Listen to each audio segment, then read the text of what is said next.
You can imagine if flow comes in here like a river, like that's biological activity. Right? It's just too quick. It starts to diffuse, rotate in there. Probably it's one second, third. Biology grows, it starts to plus the water and so this is important. 1 minute, folks. Mother Nature is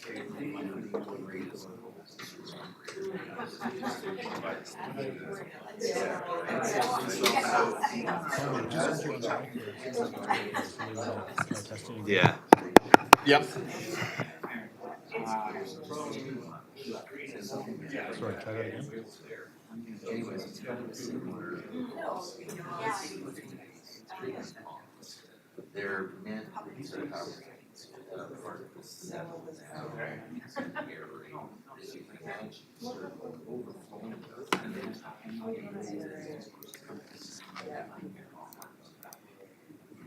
Hi everyone, can you hear me? speed that up to the frequency, right? Like and I'm hoping it will go there.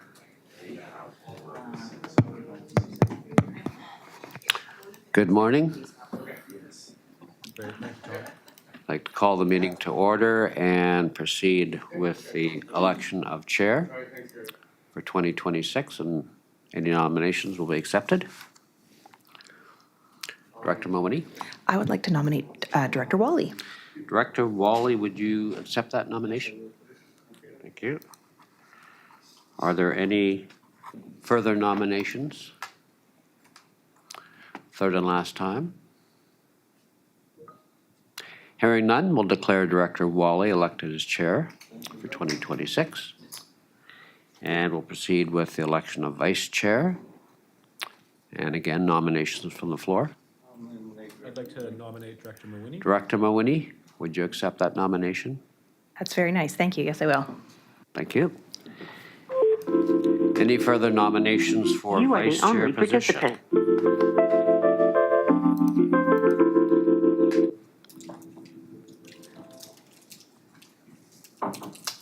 Sounds like there are not, so we'll declare Director Mawini as vice chair for 2026. Thank you very much.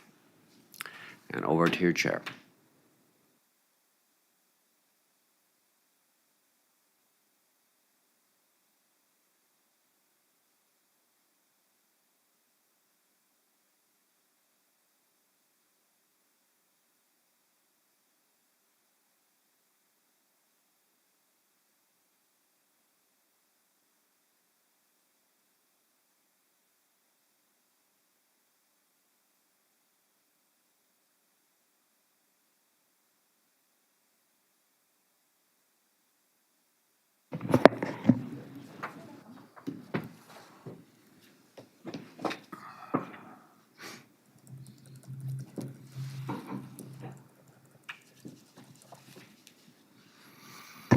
Chair acknowledges we're on the traditional territory of the Lakota people.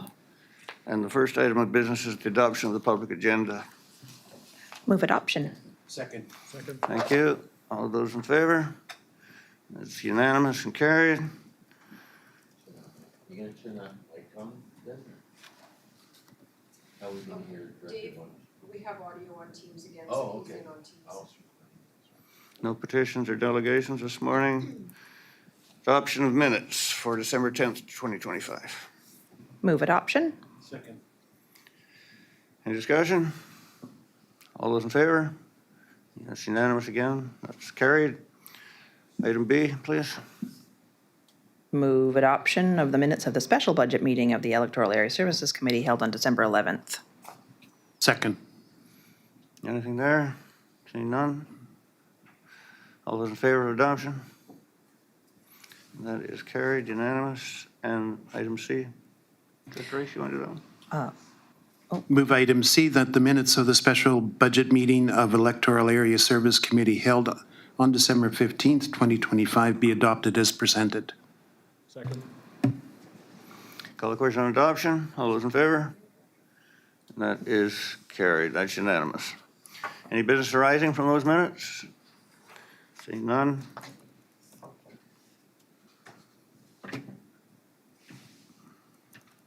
Staff reports. Number 1, ESA Development Permit Application, Statutory Right-of-Way, DBS Resources, Electoral Area D for receipt. Move receipt. Need a seconder? Sorry. Thank you. Anything from I staff? believe Kelty will speak to this, Mr. Chair. Thank you. Good morning to the chair and committee members. I'm presenting for the committee's consideration environmentally sensitive development permit area ESA DP numbered DP1D 26. This is an application and a statutory right-of-way or SRW for a public trail at 4271, 4275, and 4281 Island Highway South. There is a current 7-lot subdivision application. It's a strata subdivision for which both the ESA, DP, and SRW are a condition. The SRW agreement is a community amenity that the property owner volunteered as such at the time of rezoning. The 3 lots, the existing 3 lots are approximately 60 hectares or 148 acres combined and have a land use designation of rural residential and are zoned rural residential community 1. The SRW will provide a public amenity on the site in alignment with the Area D OCP and will be located on the proposed lots within the agricultural land reserve of a buffer of 15 meters, and that is supported by the Agricultural Land Commission. The ESA DP is required as the development is proposed within 30 meters of a water course, which has been assessed by a QEP and to which riparian areas protection regulation or RAPR applies in addition to the Area D OCP development permit area. There was a previous ESA DP, which was issued based on a rejected RAPR report from the Qualified Environmental Professional, or QEP, at the October 22nd, 2025 Regional Board meeting. The DP was rescinded, resulting in this new DP application. The province and the SRD has accepted the RAPR report and an additional condition impact assessment, or CIA, as attached to the report. The project QEP was or has recommended stream protection and enhancement areas for the wetlands and streams on the site and measures to protect both. Attached to the report is CIA required to address the unapproved work carried out on the site under the previous DP. The measures within the CIA include restoration of disturbed areas within the SPIA, removal of invasive species, installation of permanent ESA fencing, and environmental monitoring of the work.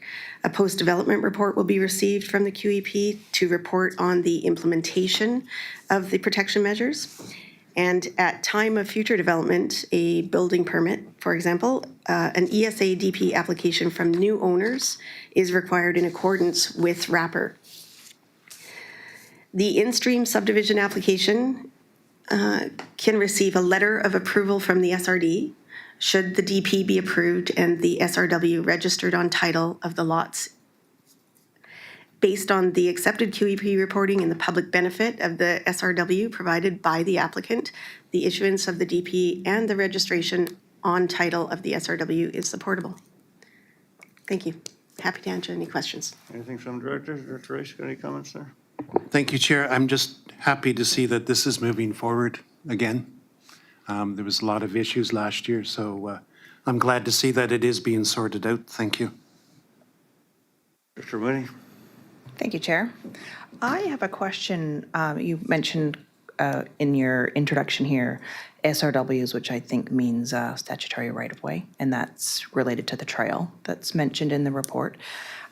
When I was looking at the report and the map that was provided in Schedule B, I couldn't seem to understand or see any indication of where the trail was, except for the fact that in the report it mentions that it's been moved. Could you speak to where it actually will be? Thank you, through the chair. There is a Schedule A as an attachment to the SRW agreement. and that is registered on title as well. And it was intended to be attached to the SRW agreement. If you have not received it, it's something that could be provided. The SRW is registered or proposed registered along the common property and along three of the proposed lots. So the common property road of the strata lots will become part of the public access trail. And then as it goes to the west from the highway, it will cross over frontage of three of the proposed lots. If I may have a follow-up, Chair. Well, I appreciate that information, and in the report that we received, Schedule A is a very simple map from SRD map staff, I suppose. It would be great if that information could be included in this report or in this package, as I believe that it'll go from here to the board, and it would be nice if that information was included there just for the public and anybody that would like to see where that trail will be.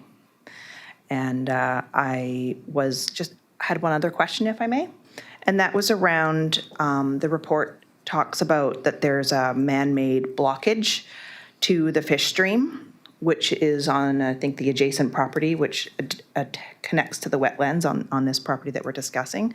I was curious if there are any tools in our toolbox or the province's toolbox to compel removal of the rock blockage, which would open proper access, as it was historically, to fish to the greater wetland complex, which the report indicates there is coho and stickleback in the lower parts of the creek.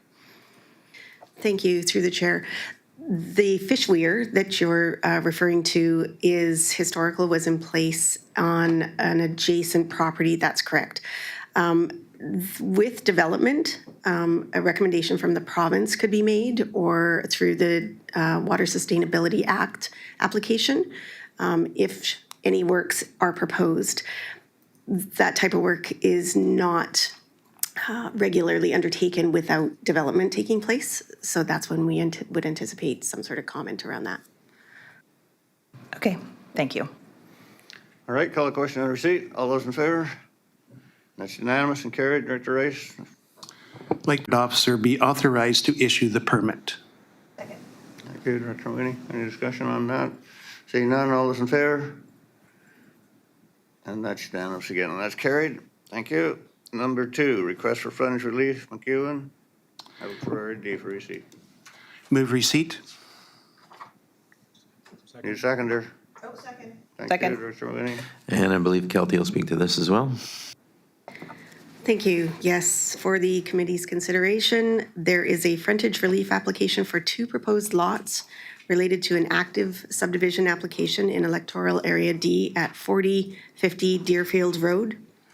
The property is located on a cul-de-sac at the end of Deerfield Road. It has a land use designation of country residential and is zoned country residential 3 and is a total of approximately 2.5 hectares. 1 hectare, 2.5 acres.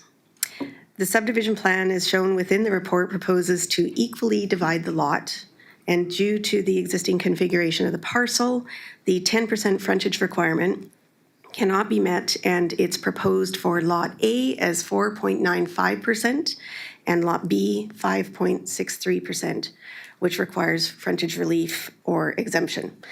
Frontage requirements are to ensure adequate access is provided to the lots. Given the site constraints and that the proposed frontage for lots will be approximately 25 meters, which is suitable for access and egress to the properties, the frontage relief is supportable. Thank you again. Directors? On receipt, all those in favor? And that is unanimous and carried. Motion, Director Rice.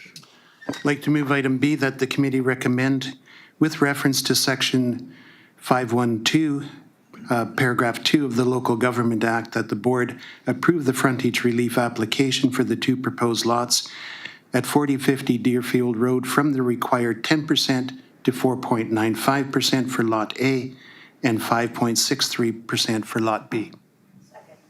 Any discussion? Seeing none, all those in favor? That's unanimous and carried. Item number 3, ESA development permit application. Move receipt. Discussion? I believe Kelty again. Thank you. Thank you. And again, for consideration, there is an ESA DP application, DP 4D25, from the property owner's agent for development within 30 meters of a watercourse, the Caddisfly Creek. And this is at 3796 South Island Highway in Electoral Area D.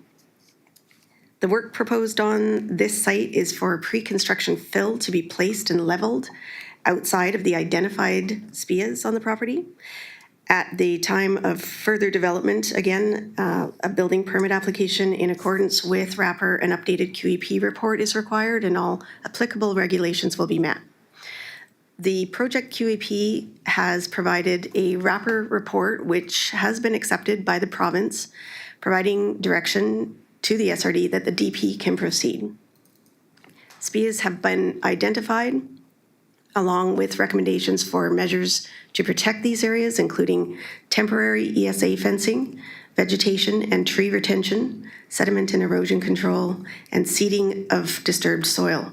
In addition, the environmental monitoring of work and of the water turbidity will be completed, and then a supporting post-development report that would confirm the work has been done in accordance with the recommendations within the wrapper report will be received by the SRD. Should there be any deficiencies, the QEP will make recommendations to address those. And based on provincial and SRD acceptance of the report and of the recommendations, the issuance of the ESA-DP is supportable. Thank you. Anything from directors? On receipt, call the question. All those in favor? It's unanimous again. That's carried. Director Rice, please. I'd like to move item B, that the committee recommend approval of the environmentally sensitive area development permit DP 4D25 as attached to this report, and that the corporate officer be authorized to issue the permit. Thank you, Director Winnie. Discussion? All those in favor? And there's none opposed, so that's carried. And item number 4, access easement to support subdivision, province of BC, electoral area C for receipt. Move receipt. Move receipt. Or second. I think Director Benesh said move receipt. Thank you, Director Benesh. All right. Staff? I believe Meredith will speak to this. Thank you through the chair.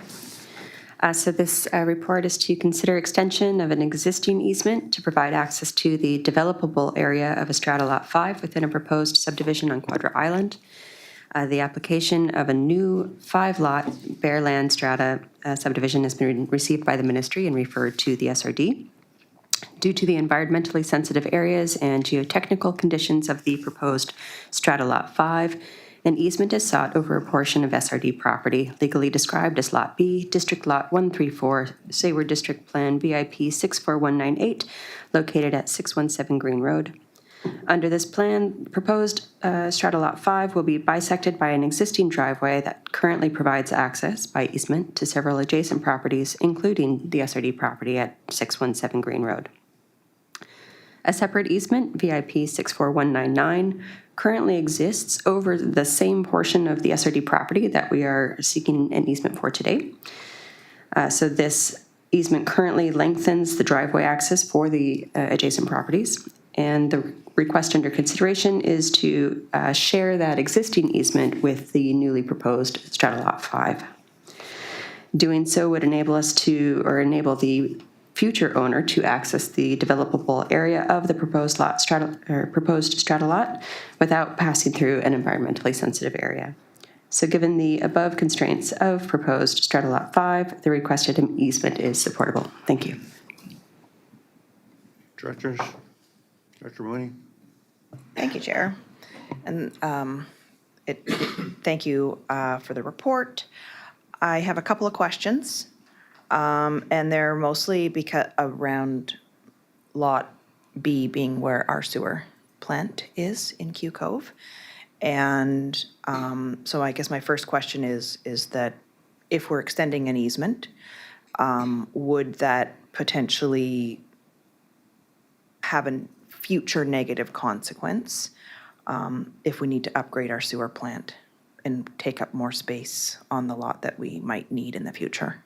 No. Okay, that's good. The portion of the lot is currently a driveway access for that lot. So it's currently driveway and it would be retained as existing driveway. Okay, so it's not extending because I think you said extending the easement. Extending here is we're extending the permission to access this, a piece of land. You could think of it as sharing driveway access, if that Right. Okay. makes more sense. That's helpful. And so I also have another question, because this map, I would imagine, based on the size and the constraints of this area, that they will be accessing the sewer system. And it looks as if the potential subdivision will be sharing a border along Green Road. And I'm curious if this will also extend the sewer service along Green Road, because I know we've had conversations at this table recently about the cost of bringing the sewer service along to the end of the catchment area of the sewer service at the other end of Green Road. That is not contemplated as part of this request today or the subdivision itself. Okay, so we don't, but it could be in the future, we just don't know, is that what I'm hearing? It's not part of the current request, so it's not the answer to that question isn't relevant to the current need. Okay, and my last question is around the statutory right-of-ways that are on the map on page 4. They talk about, and I'm not sure if those SRWs are already in place or if they will be in place once this is completed. And I'm curious if those are publicly accessible and will they connect with the property, which shares a tiny small boundary, which we have a park in this sort of the same area. The map on page 4 does display a number of existing easements over this property. There are quite a number of different easements. They serve different functions. Some are for like vehicle or pedestrian access, and some are for subsurface utility access. So I believe the easement that you're speaking about is the road access. It does enable pedestrian access to our park entrance. Okay, okay, so when it says SRW, that doesn't always mean people can access it. It might mean like a sewer line is underneath it. It could mean a variety of things depending on the terms of the agreement, yes. Okay, well, I appreciate that, but you're saying that it will be providing access to the park. Yes. Okay, great, thank you. All right, call the question on receipt. All those in favor? And there's none opposed. That is carried. The motion, Director Mooney. Thank you, Chair. I will move that the committee recommend that the chair and corporate officer be authorized to execute an access easement agreement to extend easement plan VIP 64199 to proposed strata lot 5 in subdivision application 02383C22, subject to subdivision approval. Second. Seconded by Director Benesh. All those in favor? That is carried, unanimous. Number 5, Electoral Area C official community plans for receipt. Move receipt. Second. And I believe Annie will give us an update. Director Benesh, seconded, isn't it? Thank you to the committee through the chair. This report is to provide an update on the Area C OCP review project as we're continuing work on phase 2, being the community engagement phase. This month, we're continuing work on a mail-out engagement workbook for Outer Island and remote residents, as well as getting set for the first upcoming community discussion, which will be focused on settlement and housing on Quadra Island specifically. We also recently completed another project webpage update, and we'll continue to update the website as sessions are completed as we continue moving through phase 2. Thank you.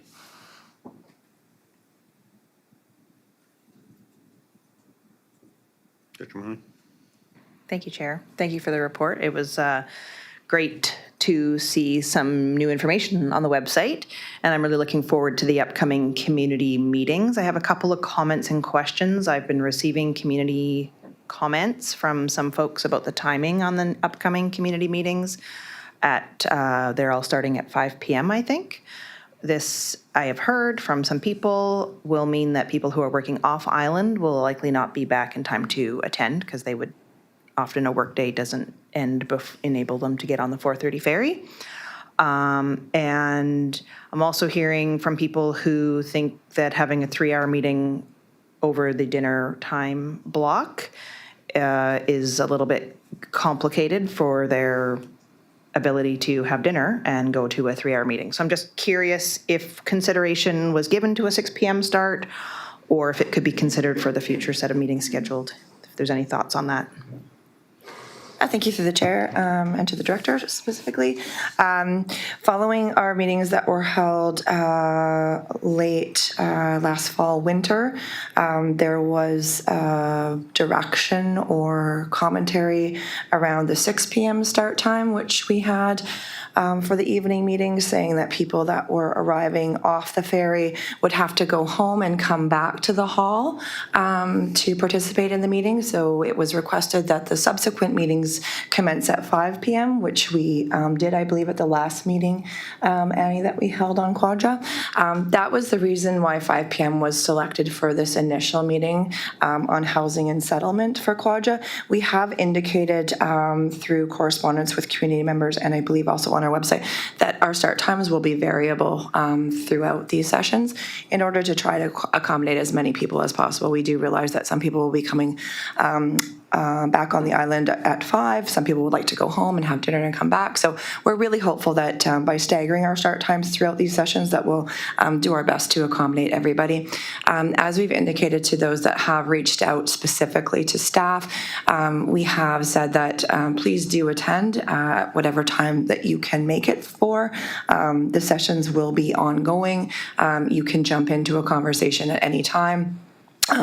And comments that have been received before or after you came will be visible to you. So we're really hopeful that by doing this, we can get as much information and input from the community as possible.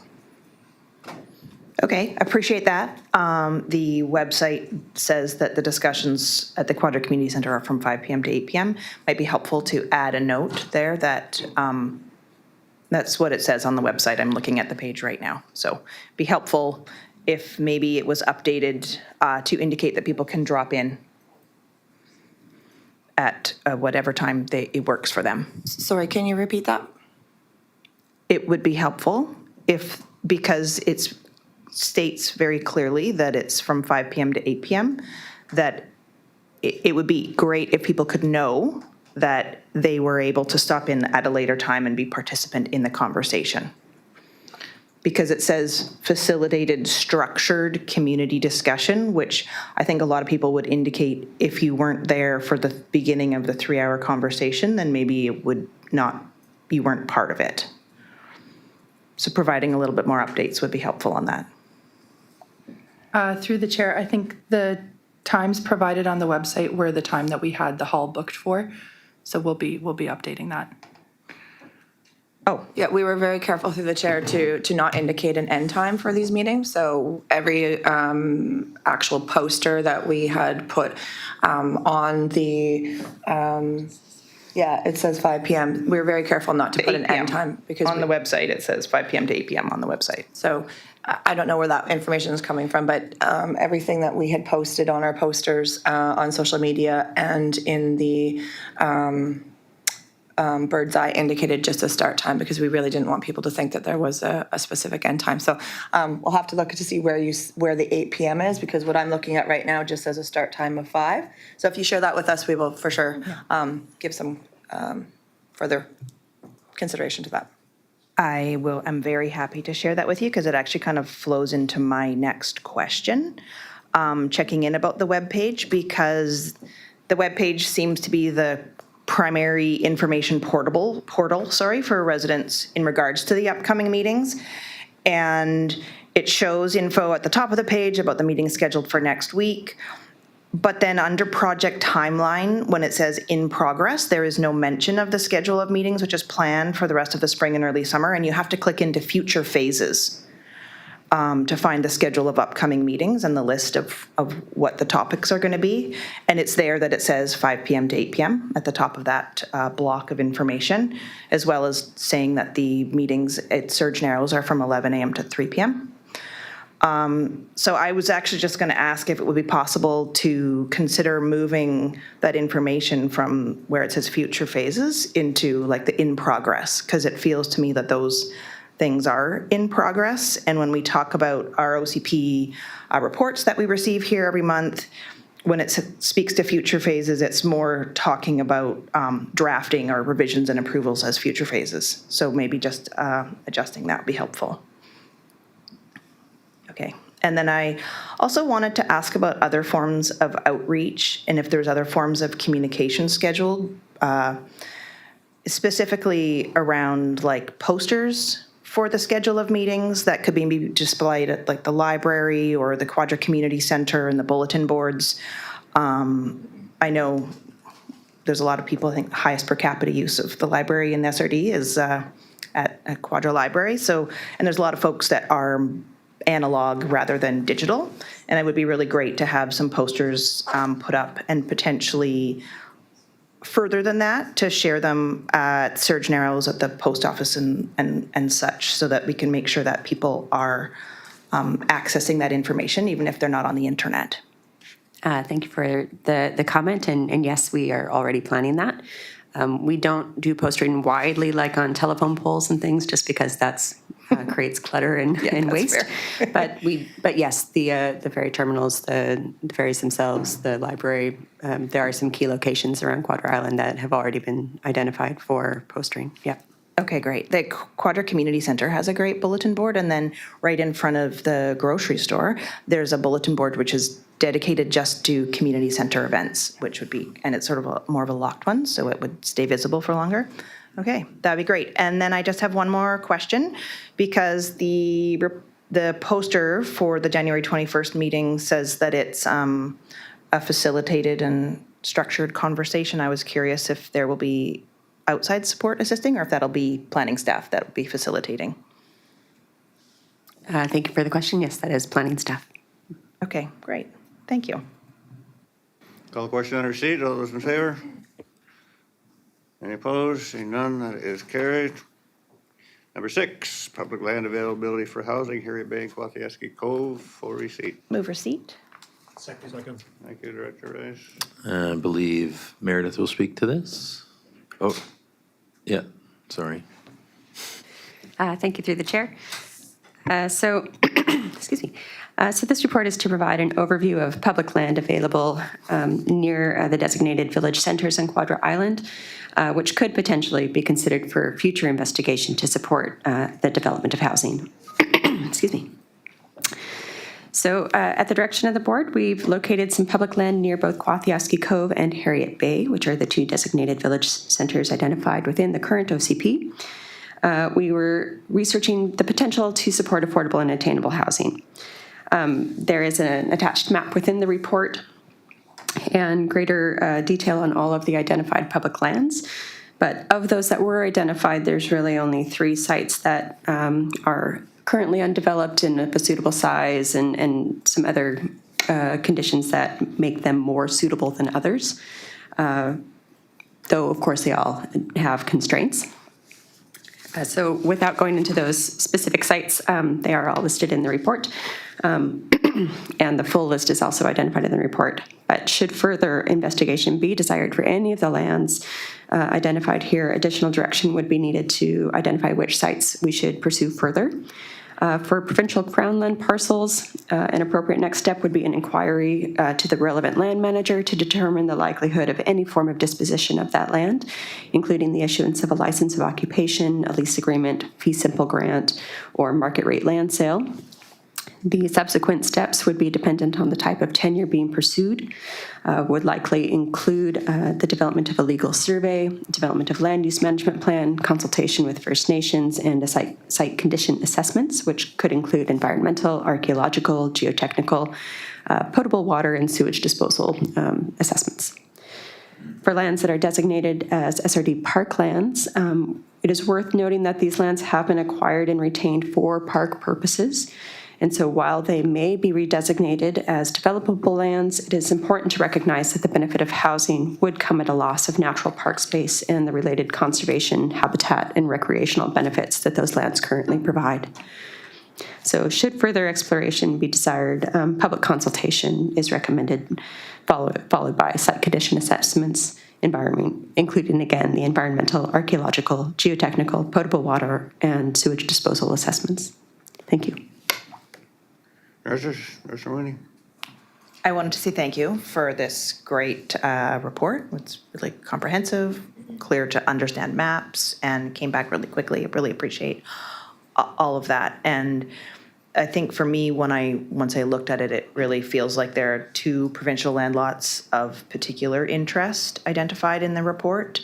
I think the report identifies them as lots 7 and 8 on Hyacinth Bay Road. And those are the ones that kind of sparked my curiosity in the first place when I was looking at the provincial IMAP website and what led to the request for this report. So I'm really happy that they made it onto the report. And following receipt, Chair, I have a motion that I would like to make, which I have provided to Edith already. Thanks. All right, we'll call Director Rice, you have something here? Just question for staff. When I read the report, it seems like there's a fair amount of hurdles that need to be jumped through. What is the likelihood that anything can be achieved from this?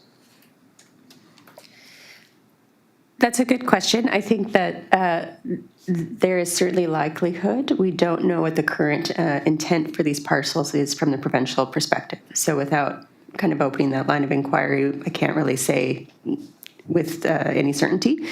That said, we do know that through our other park processes to pursue tenures, we know that the province does consider that.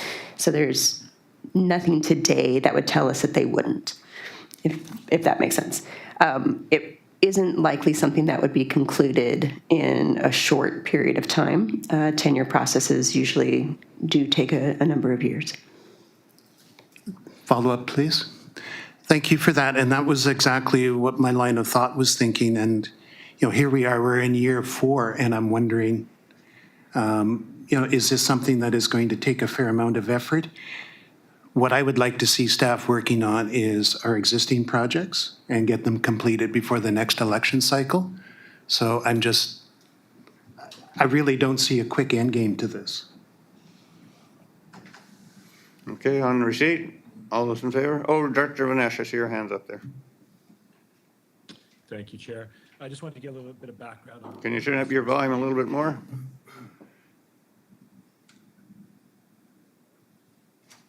How's that? Tiny bit better. I just want to give a little bit of perspective on a similar situation on Cortez, where there was a piece of land owned by Ministry of Transportation. The previous regional director pursued it for 3 years, and I've been pursuing it since I took this role. And it has only just finally been announced that the Ministry of Transportation is willing to release it. And I think these things do take time, and I think I've certainly been impatient around the process, but just wanted to let fellow directors know that these things do take time, and taking the small steps to move them forward is ultimately worth it in the end. On receipt, all those in favor? Any opposed? Seeing none, that is carried. Motion, Director Mooney. I will move that staff investigate with the Ministry of Forests and other ministries as appropriate the potential for disposition of Lot 7 and 8 in Harriet Bay, noted on the report as 0 Hyacinth Bay Road, for development of affordable and attainable housing on Quadra Island. I'll second that. Director Vanesh has seconded it. Any discussion? Seeing none, all those in favor? How are you voting, Director Vanesh? Can you not see me? You're hidden. Edith can, yeah, he Sorry, supported I'm in it. favor. We just have the motion on the screen, Director Vonish, so we didn't lose video with you. Okay. So how'd you vote, Director Vanesh?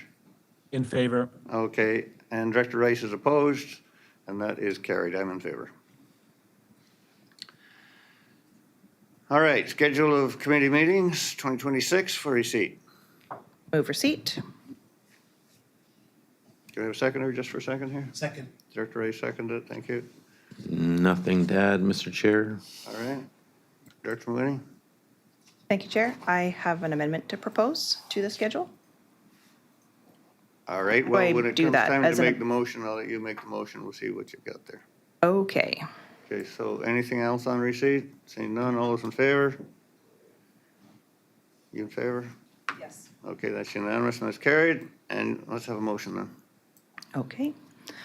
I will move that the proposed 2026 meeting schedule for the Electoral Area Services Committee attached to the January 5th, 2026 report from the CAO be approved with the change of the March meeting being held on Tuesday, March 10th rather than Wednesday, March 11th. I'll second that. All righty, any discussion on that one? I would just say that the March 11th is the day that the Electoral Area Directors Forum and Local Government Leadership Academy begins. So it would be much more beneficial if we could hold it on Tuesday, March 10th. I think we did the same thing last year, changing it to Tuesday instead. Thanks.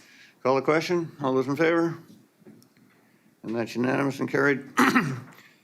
Mr. Leach, could you send out a little email, because I haven't got a notepad in front of me, just to confirm the change of date? Thank you. Number 8, request for financial assistance from Electoral Area B. I'll move that the report from the CAO be received. Second. Any discussion on the report? Seeing none, all those in favor? Any opposed? None opposed, that's carried. And your motions, Director Benesh. Thank you. I will speak to it after I make the motion. I'll move that the committee recommend that the board approve grants and aid to be paid from the Electoral Area B grant and aid budget as follows. $5,000 to the Friends of Cortes Island to assist with a new website. $4,100 to the Cortes Island Women's Resource Society to assist winter operations and community support. $4,000 to the Evagorets Wave and Range Club to assist with volunteer support and appreciation. $5,000 to the Cortes Community Radio Society to assist with Love Fest and the Village Commons Music Series. $5,000 to the Island Death Care Society to assist with facilitating end-of-life planning and community resilience. And $1,900 to the Support Our Seniors Society to assist with heat pump incentive support. Second. Thank you, Director Mooney. Any discussion on those? Yes, if I may, Chair. Yeah, go I just ahead. wanted to let folks know we had almost over $50,000 worth of applications come in, as you'll see in the almost 180 pages of report. And similar to the last couple of years, I worked with the Cortes Island Community Foundation. We put together a community jury, ensuring that all the jury members did not have weren't board members or staff of any of the applications that came in. And this year, we were delighted that the Cortes Community Foundation raised an additional $25,000 to support these applications. And although we're supporting $25,000 through, if this is approved by the board, we'll be supporting $25,000 worth of grants to these organizations. But I'm delighted to let folks know that almost the full applications are actually going to be funded through the additional support from the Community Foundation. Thank you. All right, call the question on the motion. All those in favor? And that is unanimous and that's carried. Number 9, request for financial assistance, Electoral D, Oyster Bay, Bottle Lake. Like to move a receipt on that? Second. Director Mooney seconded. Any discussion? Director Rice? No. All those in favor of receipt? That's unanimous and carried. The motion, Director Rice? Like to move item B, that the committee recommend that a grant in aid for the Campbell River Citizens on Patrol in the amount of $2,000 to assist with the 2026 operational costs be paid from Electoral Area D grant and aid budget. Second. Thank you, Director Mooney. All those in favor? That's unanimous and carried. We're to bylaws.